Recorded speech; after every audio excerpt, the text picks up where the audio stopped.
Michael, thank you so much for being on our podcast. I listened to your book. I guess it's probably been a month ago. Actually, I bet it's been longer than that. And I loved how quick of a listen it was. I think like 2.5 hours, 3 hours. If you're listening to it, it must be a really quick read. And I didn't expect to learn anything. That sounds really cocky, but I've studied a lot of communication, and I learned some stuff, and I was excited to interview you and have you on the podcast. Well, thanks for having me. Yeah, I'm excited to be here. Yeah, whatever she learned, she didn't even tell me about yet. I haven't even gotten to read it yet, which is a little bit embarrassing, but this is how we do it, right? Yeah, kind of. I read a lot and then I tell you what it says, but I'm going to let Michael tell us what it says. Give us just your quick synopsis of, without obviously giving it away, but. Well, he can give some of it away. Yeah. We want people to buy his book. That's right. Sure. So the book is titled I Hear You, The Surprisingly Simple Skill Behind Extraordinary Relationships. And it's what the subtitle says. It talks about several different relationship or communication skills, but really focuses on one in particular called validation that has made a tremendous impact in my life. It's something that's very simple to implement, and yet most people don't know about. And if they do, we don't talk about it. I myself learned about it from several years of therapy. And as I started learning how to validate people and learning these more refined, if you will, communication skills, it transformed my relationship with my coworkers. I'm a manager of about 20 or so people. Transformed my romantic relationships, those with my family, even complete strangers. I found that people just appreciated talking with me more. I was able to help dissolve barriers or help calm people down who were defensive or angry. So many, I jokingly refer to it as a superpower because it's so versatile and so powerful and so universal that I just felt compelled almost to share it with the world.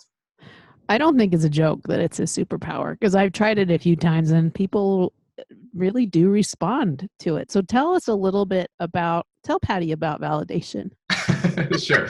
So whenever I'm talking with people about it, I like to first talk about, or rather discuss the fact that generally we talk about the importance of listening when we talk about relationships or communication skills. We say, just listen. That's what people want. And oftentimes women get thrown into the mix, the stereotype of women just want men to listen and men just want to fix things. Right. And while I think that's true in a lot of instances, it can go the other way just as easily. I know plenty of women who will just jump at the opportunity to try to fix something. Oh, yeah.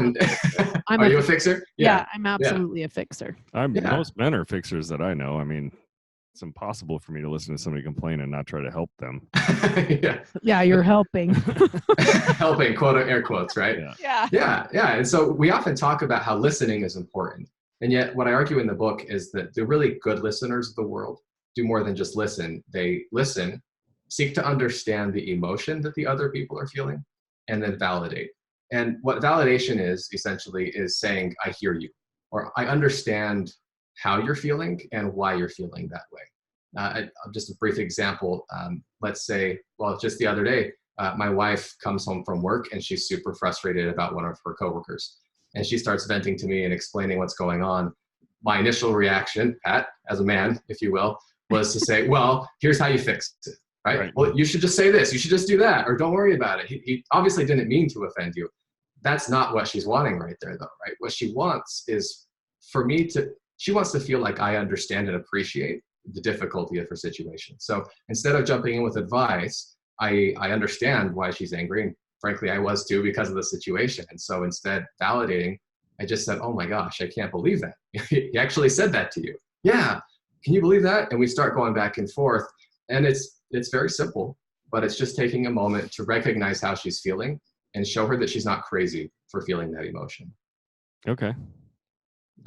So I can think of a couple of different scenarios, from my own very recent history, and they pop up all the time. But sometimes we, in our own relationship, and then with our friends and everything else, some people just get into like a cycle of I don't know the word I'm looking for, but well, it's a complaining. I don't know what you're gonna say. I was gonna use a more PG-13 version of complaining. But they get into that cycle of complaining, and then you want to help them stop complaining by maybe seeing the other side of it, or realizing that maybe it's a story that they've got going on in their ears that may not be 100% correct. So is there a point in the validation process where you try to turn the negativity around? Absolutely. And I'm thrilled you asked that, because it is a very common question that comes up. And so I'll address it in 2 points, or in 2 parts rather. The first is I always recommend validating the person no matter what they're bringing up, even if it's crazy. You know, even if you know they're not seeing things accurately, because that's not the point. The point is that they're feeling something and they're needing help letting it go. And if we invalidate people, all that does is push it deeper inside of them. All it does is say, no, you're wrong, you're wrong, you're wrong. And what they need to feel is, I'm not crazy. You know, this is not just me. It doesn't mean they're accurate. It doesn't mean the way they're seeing it is accurate. But the reason they're feeling their way is almost always makes sense. Because if you can really get into their shoes, if you really understand their background and their history, you very likely would feel the same way. So I won't get into all the details, but I run into this almost daily at work, where I disagree with how somebody's feeling. And yet when I think about the limited information they have, or I think about past traumatic experiences that they've had, it actually does make sense to me why they're upset. And so first, I always recommend validating, saying, you know, I completely appreciate where you're coming from. You know, truthfully, if I were in your shoes and I was seeing all this information coming in, I would feel the same way. That's validating without agreeing with how they're feeling. And I want to stop just there and say, I think we're also in a society where feeling things is sort of against the rules, right? Especially if it's negative. And I agree with you that if you don't allow a person to feel it, we're stuffing them down. And then that ends up manifesting, in my opinion, and actually in my experience, in all kinds of weird ways, like physical health problems, super stressed. Like you can have all these problems that come from not feeling your feelings. So I love that this approach is helps them feel it and also allows them that space to start to let it go. I love that you said that. Absolutely. If you give somebody the impression that the way that they're feeling is wrong, then they start feeling like, well, there's something wrong with me, or they get defensive. Absolutely. Yeah. One of the two for sure. And defensive is the last thing you want when, Pat, you then want to give them advice. So if you jump right into advice, 9 times out of 10, they're going to put a wall up. And what's so funny is most people don't even know why. Because typically what happens in an interaction is somebody will be upset with something. They'll come to the other person and start venting. So you as the recipient assume, well, if they're coming to me, they must want advice. They must want to know how to fix it. Why else would they be talking to me? All they really want is validation, at least to start. But most people don't know that. And so what happens is they come, like, I'm coming, Pat, I'm venting to you. And then you say, well, do this, do that. And then I start pushing back and saying, well, I already did that. Well, that's not going to work because no, that's not how I'm feeling. And then suddenly you start getting confused, because then in your mind, you're saying, well, then why are you here? You're not taking any of my advice. Does that happen to you, babe? Where people are like, no, I've already done that. No. Well, no, but I mean, I can think about like our kids, and so that's where I was going. The kids, they're like, well, you don't understand. That's what we hear all the time from our kids growing up, right? You just don't understand. And obviously we don't. Yeah. That they probably just wanted the validation, and because I didn't give it to them, I didn't understand. Right. Well, and the powerful thing is, though, you still have an opportunity to give them advice and direction. You just have to validate them first, because then what happens is once they feel like you understand, or at least appreciate where they're coming from, one of the techniques I recommend is to never say, I totally understand where you're coming from, because that usually rubs people the wrong way too. I was going to say there's a place too where if you say, I totally get you, a lot of times you're like, do you? I mean, right. That kind of can create some defensive-ness as well. That's usually also followed with a but, and then it negates everything you just said. It's true. I totally understand. Exactly. But you're wrong. But you're wrong, right? And I love that you hone in on that. That's a powerful principle. I always recommend replacing the but with and. saying, I absolutely, I can appreciate where you're coming from, or I felt similar, or this is often very disarming, saying, truthfully, I don't understand how that feels. I can only imagine how painful it must be. That's immensely respectful as well, because then you're saying, you know what, I'm not going to claim to know exactly how you're feeling, but I can see that you're upset, and it makes sense to me why you are. Then magic happens. Then they take a deep breath, the walls go down. And then I recommend asking permission to give advice, even with your children. You know, as parents, it's tricky because you do have the responsibility to teach and train your children. And plenty of times they're going to say, no, I don't want it. And you can still decide at that point to offer it anyway, depending on the situation, especially if they're in danger, right? But oftentimes when you ask permission, they say, you know what, yeah, I'm open to it. And then you can give them your advice, you can give them feedback, you can give assurance, anything that you would have normally started with, that's the time to offer it, is after you've validated their emotion. And I can tell you it works like magic. Doesn't matter the age. I use it with 4-year-olds that I teach classes to 4-year-olds sometimes. And they're all, no, I'm not going to do that. Or, you know, they're crying, missing their mom. And instead of saying, it's fine, she'll be back, I'm here, it's okay, you say, I miss her too, right? Or she's so great. Yeah, she is. It's amazing how the kids just go, okay, I'm okay. And then they're able to listen. Yeah. Well, and asking them too is huge. I mean, it's something I've only learned recently in my life, but it is to ask people whether or not they would like a little bit of advice. And because it gives them the power to say yes or no. Yeah. If the validation disarms them and gets them and opens them up, then asking permission to offer some help, the walls come crumbling down at that point, right? Absolutely. Because now they're in the driver's seat and you respect them. They know that. And they can ask themselves, did I want help when I started complaining about this? And they're like, oh, maybe I did. Yeah. Before they didn't even know, right? Like, absolutely. Well, what's interesting too is I do think even just, I think when someone does come to you and vent, I do think that you were saying like with your wife coming home and venting about things and you're getting angry also. So I do think we are already feeling a lot of times, or at least as much as we can, what the other person is feeling. And so just taking a moment to acknowledge that we're also feeling that way, or we can understand where they're coming from.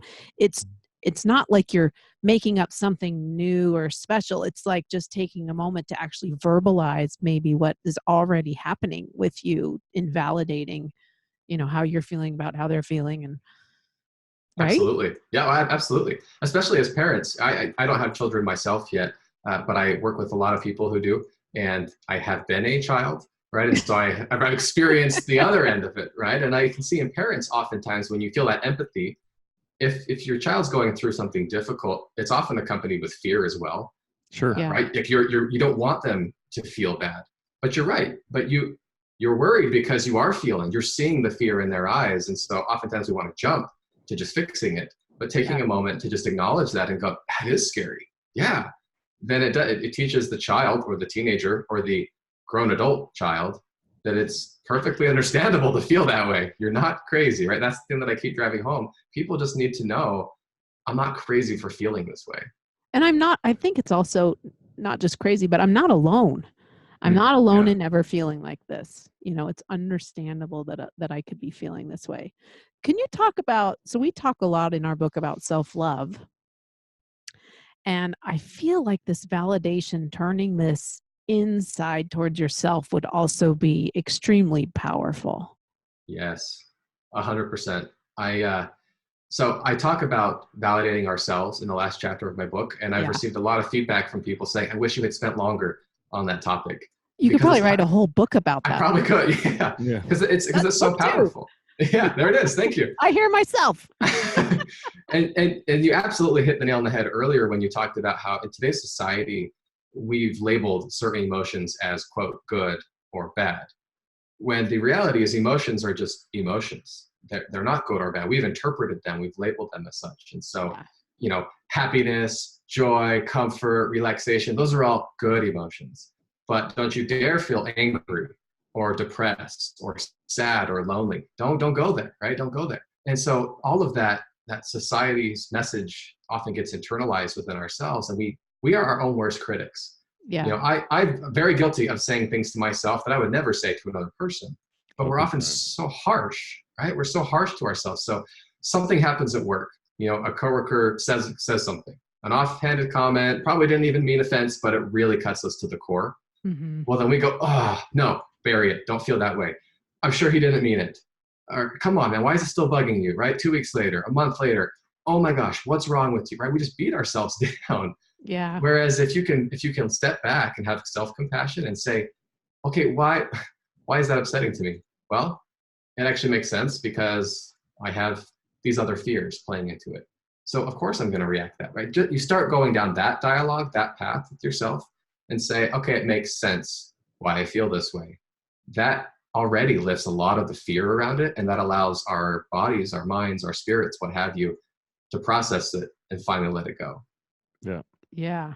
Yeah, it took me 1.5 years to let my last thing go, and I'm not quite 100% there, but the big thing, You're you know what I mean? making It's good progress. Like, there's big things that happen to us, you know, that are a big deal, and we tell ourselves, oh, we moved on, and then we catch, you know, you can feel it right here, right under, right in that, like the top of your stomach, under your heart. There's that little thing that tugs at you when you think of it, and it just makes you go negative, I think. So. Over 1.5 years later, it came, and I'm not even going to bore you with all the steps that I took, but as it ended up, it came back down to just a need for approval, and the approval that I needed was my own. Really had nothing to do with anything to do with that person or that situation or anything. Do you know what I mean?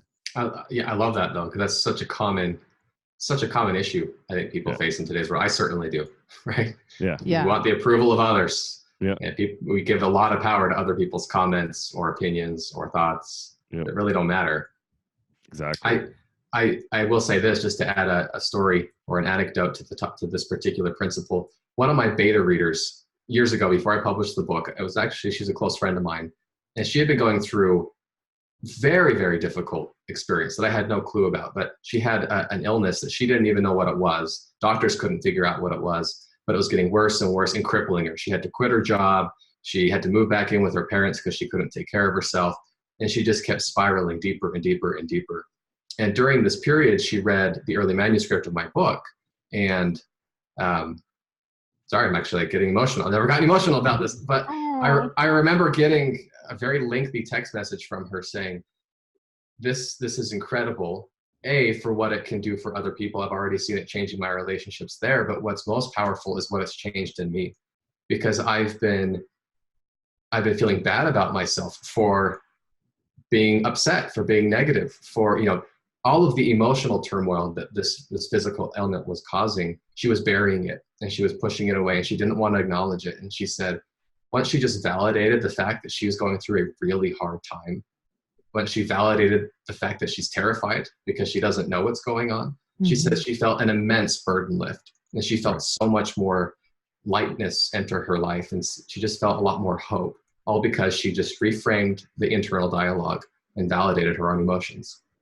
Yeah, I think it's so powerful to allow yourself to feel things, and it's changed. It's definitely changed. I think it's changed my health, actually, because I think I used to internalize a lot of my emotions, and now I allow myself to feel them. And I had horrible stomach problems, and now, you know, I just don't. So I love that. Yeah, I still think it was because we ate Mexican food for 2 years.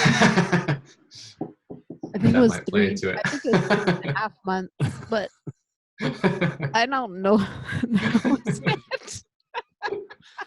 Anyway, it's probably the first one.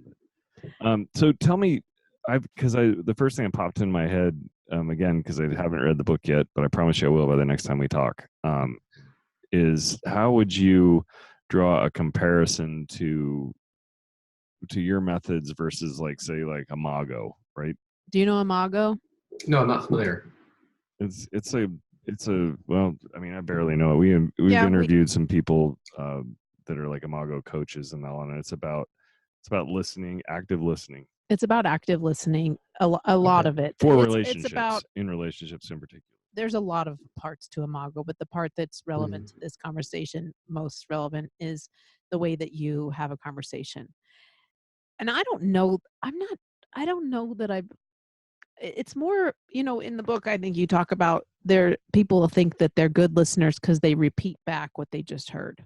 Mm-hmm. And I believe that that's what happens in Imago. They say, somebody says something, and then what the other person, it's a whole rally that they teach you, where kind of structured. Yeah, it's a very structured way of having a conversation for couples that are having trouble.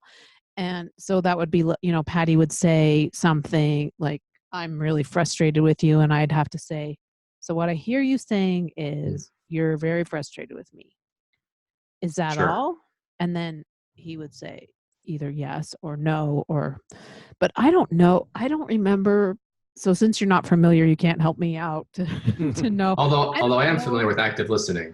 Okay. Yeah. And so in fact, I do address it in the book. So yeah. No, you've got I did read a synopsis of it, and you talk about how it's not the same. Active listening is definitely not the same thing as validating, because you're just repeating back. Right. Yeah. You're just parroting. Pat has zero tolerance for that. As do I. I tried to do the Imago thing with him, and he was like, I just said that. Right. I repeat back. He says, that's what I just said. And I'm like, I know, but I'm actively listening. He's like, well, why are you repeating everything I said? So that is an absolute fail in our relationship, because he's frustrated and pissed off having me repeat what he just said. Because it feels manipulative or feels clinical. Right. At least that's how you know what they're doing. Oh, you're doing that Imago thing, and it means exactly feel validated now. It's like, and okay. You just don't have the patience to hear me repeat. I'm the most patient person in this relationship.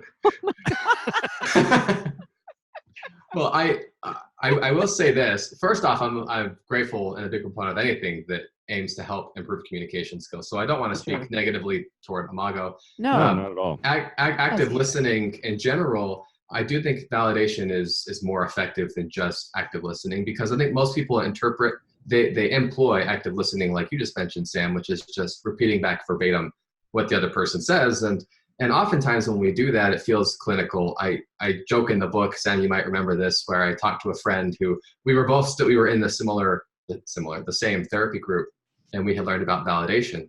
And I called him up a couple of days later looking for validation, and I explained to him this issue. It was a project at work that I had put all this effort into, and then they changed it last minute, and I had to go back and start over, and I was really frustrated.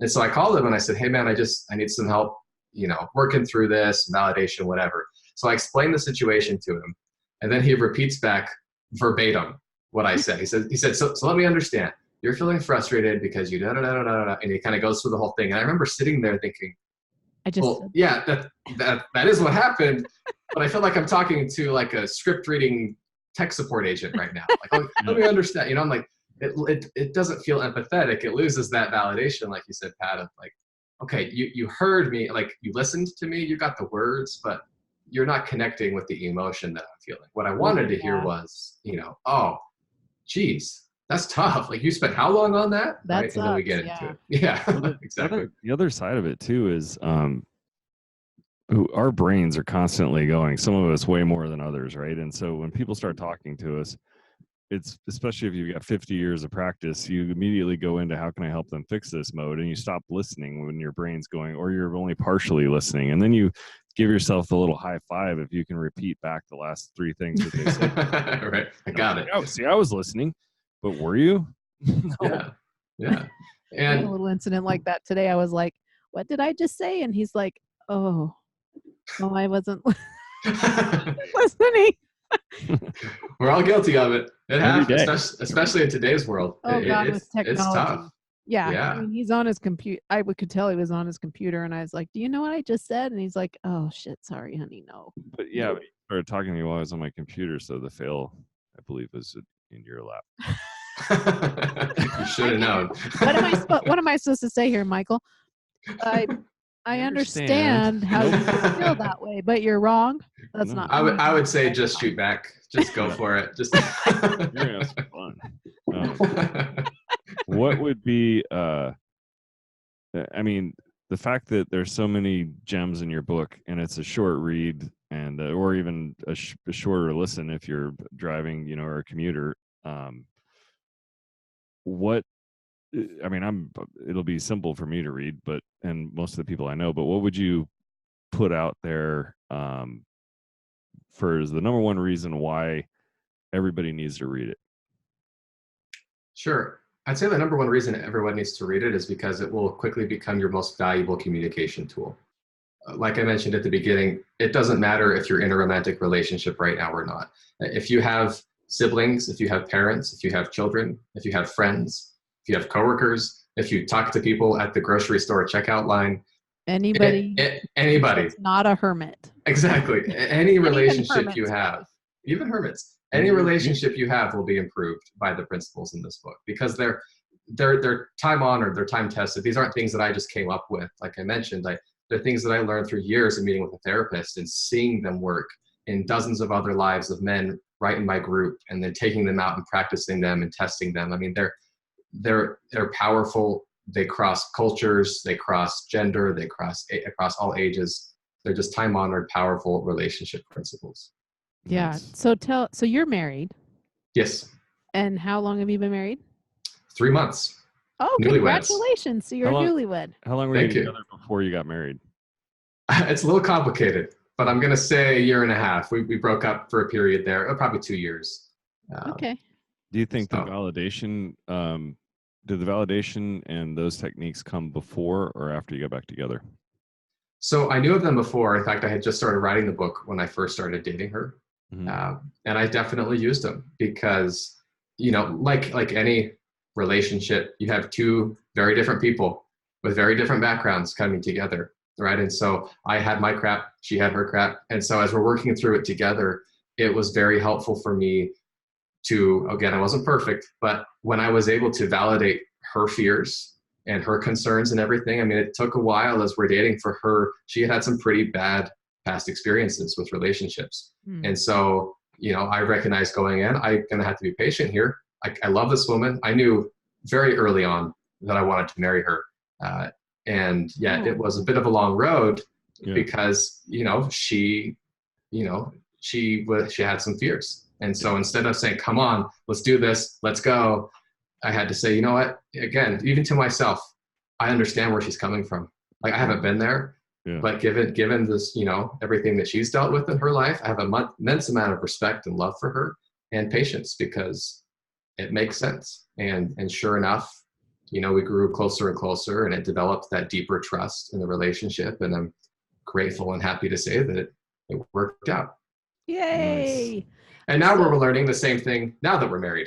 So now we start all over, right? Now we're together. Here we go. Keep validating. Yeah. So let me ask you how that went down. So did she know about validating when you first started dating, or did you teach her that, or is it something that she was doing? I mean, did she know about that when you guys started dating, or how did that go down? Yeah, so I think she did. She's a psychology major. She studied psychology in high school. And so if I remember correctly, she was familiar with it. And so, as we go, it's funny because I'm kind of in an interesting situation, having, quote, written the book on the topic. Exactly. But sometimes I feel like people get a little weird around me. Like, is he validating me now? Or should I be better? Should I be validating you? Or exactly. Exactly. So it's kind of an odd dynamic. I think she and I and our family and I have kind of gotten over it. But we're both still learning, truthfully. There are plenty of times when she didn't validate me and doesn't validate me. And there are plenty of times when I don't validate her, and then I catch myself and I'm like, oops, sorry. And I was just trying to figure, and I'll say that, that's the nice thing. And frankly, I advocate for that with anybody who's learning, especially in a relationship. You're going to slip up, and it's totally fine to go, you know what, I'm sorry, I jumped right into advice. Do you want my advice, or was that unsolicited? You just acknowledge it. And oftentimes they go, thank you, because I didn't, that's not what I wanted, but thank you for acknowledging it. And you keep going. Nah, it's nobody's perfect ever. Nobody's perfect ever. And then actually, and it's great that you mentioned that too, about, writing the book on the topic and still not having it perfected. We wrote a book on several topics, and we fuck them up every day. We'll catch ourselves sometimes. I'm like, come on, honey, this is basic stuff. Chapter 3. Yeah. We'll look at each other like, oh shoot. Do you guys ever call each other out on that? Like, hey, I just need validation. We do. You take a step back. Yep, totally. And like I said, I definitely with my family, I'm very close to my siblings. And so we'll call each other up. And it's nice when you get to that point, because once you're all aware of it, you can just say what you're looking for. Hey, you know, I don't even need advice on this. I just really need to feel some validation. And you go, okay, all right. And then you can talk. Has anybody ever like started a conversation off with that and then said something so far out in left field that you're like, sorry, bud, I got nothing, and you hang up? Haven't actually hung up, but I've definitely had those, you gotta think about it. So that's a good question. And I think you kind of touched on it a little bit, but you know, when you're listening to somebody and you're just like, I don't know where you're like, I can't relate to this at all. Yeah. Can you give me an example of trying to validate that, where you're just like, you are so far out there, I'm not sure what to say?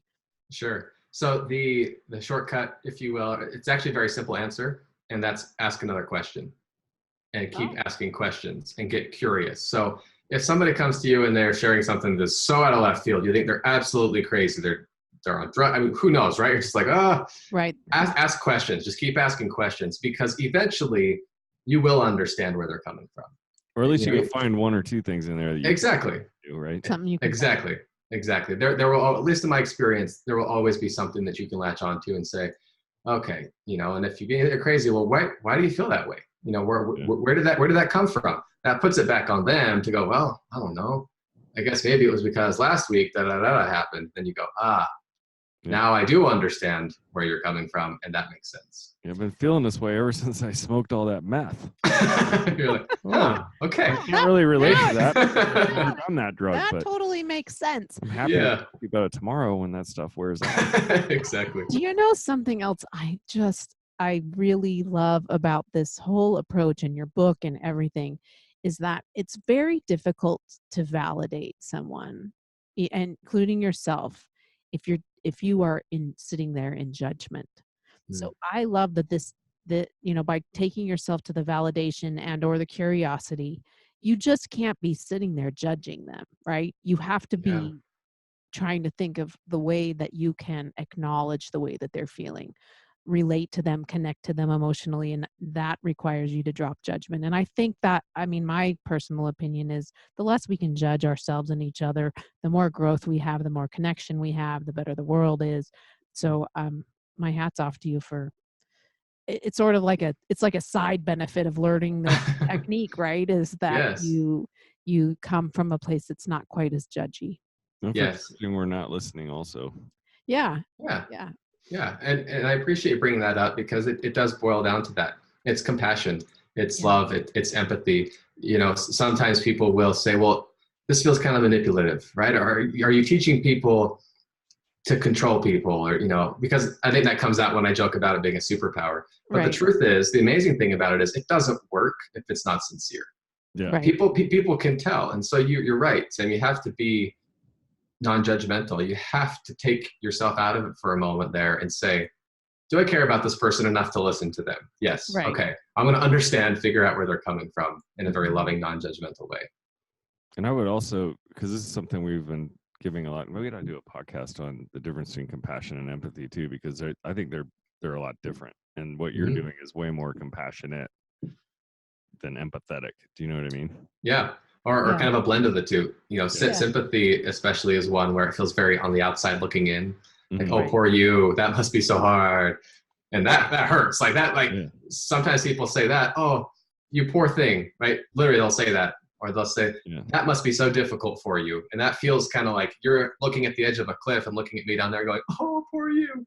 Versus being down there. You. Yeah. And saying, oh, this is hard, right? That's that compassion. That's that empathy. Yeah. Well, and I think there's a way to, like in my mind, the difference between empathy and compassion is sort of, with empathy, maybe you're almost taking yourself into the place where you're in that icky feeling with them, whereas compassion is more like holding the whole thing in love. This sounds so woo-woo, but but it is how I feel about it, where you're holding the whole thing in love and can allow them to raise up to you saying like, I understand how you feel that way without having to go down and deep into their shit, basically. Right. But still saying, I like that. I understand where you're coming from. And yeah, I like that. I like that a lot. I knew there was some woo in there. That's what I was trying to get to. Yeah. Compassion is one of my, love and compassion are they're the things that I've been working on the last few years really hard, because I think they make me better, from a better friend to myself. Yeah. Oh yeah. And a better partner to Paddy, and a better mother, and better in all my relationships, I think. I think it's powerful. It's all true. It's all good and true.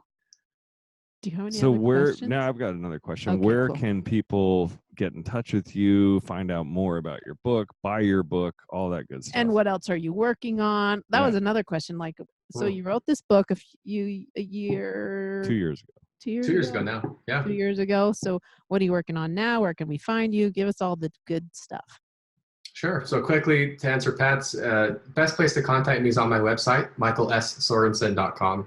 You can learn more about the book there, as well as some other projects. I post regular content diving into more relationship-specific topics. The book, of course, is available on Amazon.com, Audible, basically anywhere where you can buy a book online, it's there.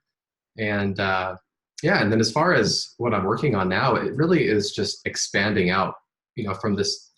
I felt like the validation book, I Hear You, was a seed, so to speak.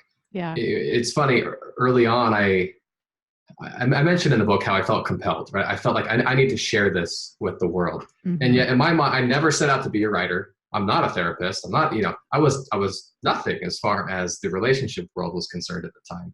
And so I felt like, okay, my purpose with this is to write it, publish it, and then I'm done. And kind of moving back on. Exactly. That was great, and what happened, it was funny, after it published, I hit bestseller status, which was my goal. I'm a marketer by trade, so I thought, okay, I can do this. But then I expected it to drop. And it dropped for a little bit, but then it kicked back up. And then pretty soon it was the bestseller in one category, and then in 3, and then in 5. And, it just kept going, and it grew. And I started getting reader emails and messages. And pretty soon I realized, oh my gosh, I don't think this was just a one and done thing, because people are still craving more direction, more insight, more help. And there's a whole gold mine of things that I learned through therapy and through all these years of trial and error that people still are hungry for, they're thirsty for. And so that is where I focus a lot of my efforts now, is building up the website, writing more content. I am collecting topics and questions for next books, because I'm realizing there's still more. Relationships are so messy, right? They're so imperfect. Huge need. There's a huge need for what you're doing. Especially, we're trying to find the niche of people who want to level up their relationship, or not necessarily. I mean, there's thousands of people out there trying to help people that have relationship problems, but there's a lot of people out there that are just trying to get their relationship up a few ticks. Do you know what I mean? In other words, they've been married a long time, or maybe the honeymoon's over, and they're like, okay, well, it's flattened a little bit. How do we level this thing up? Because you have to do that in your relationship, just like you have to do it in every other aspect of your life, Well, and I wish people would start working on their relationships before they were having serious problems. Right. That's what I'm always preaching. Like, even if you're newlywed, like, start doing the work, start reading the book, start getting perspective, start having conversations about great relationships, because I think that's the only way to understand how a relationship works, because most people think whatever Hollywood puts out there on a romantic comedy is how things work, and it's just not. Right. Happily ever after, done. Right. That's it. The end. It's supposed to just be fun and games and sunshine and rainbows forever, right? Yeah, totally. I actually thought that. I really believed that when we got married. Yeah. Well, I think it's one of the dangerous things in today's world, is that we're fed that in more places than just Hollywood now, right? You see it on social media for sure. Oh, yeah. And a lot of people don't talk about the reality of marriage. And so, I'm 31, my wife's 29. We're not old by any means, but weren't young when we got married. Mm-hmm. And so we both went into it recognizing, okay, this isn't going to be just, oh my gosh, we're married, like certain people that I see that are younger. Mm-hmm. And yet it's so easy to feel like, well, if it's not working out, I should just move on. Because you see that everywhere. It's just everything is the iPhone 6 months after it comes out is already obsolete, and I'm looking at the next one. Disposable is a disposable world we live in, and that includes relationships, unfortunately. Yeah. So I applaud what you guys are doing, because I think it's critical. And I don't think you get to the best part of a relationship until you've worked through things, until you've been in it long enough. I'm excited to see where my relationship with my wife goes in the next 5, 10, 20, 100 years, however long we live. We could not agree with you more. Nope. I think the best part of our relationship is still yet to come. I agree. It's going to be right now. We got to go. You gotta go. Right here, right now. Michael, thank you so much. Is there anything else you want to say or add, or? No, I just appreciate the opportunity. It's been great chatting with you both. Yeah, great. Wait, one last thing is quick promotion. You said you were going to start a podcast. Oh yeah. Yes. I'm actually glad you asked, because that gives me more accountability here. Yeah. Yeah. So I haven't yet landed on the official title, but it will be taking cues from my book, The Things People Like Most, which is keeping it short, 20 to 30 minutes, right to the point, a few bits of data research backing it up, but making it actionable. And so it will be hopefully a weekly podcast diving into actionable tips and tricks to improving every relationship in your life. That's awesome. We'll be devoted listeners. First title that popped into my mind was validate this. I like it. I'll jot that one down. Yeah. All right, Michael, thanks again for being with us. Thank you, guys.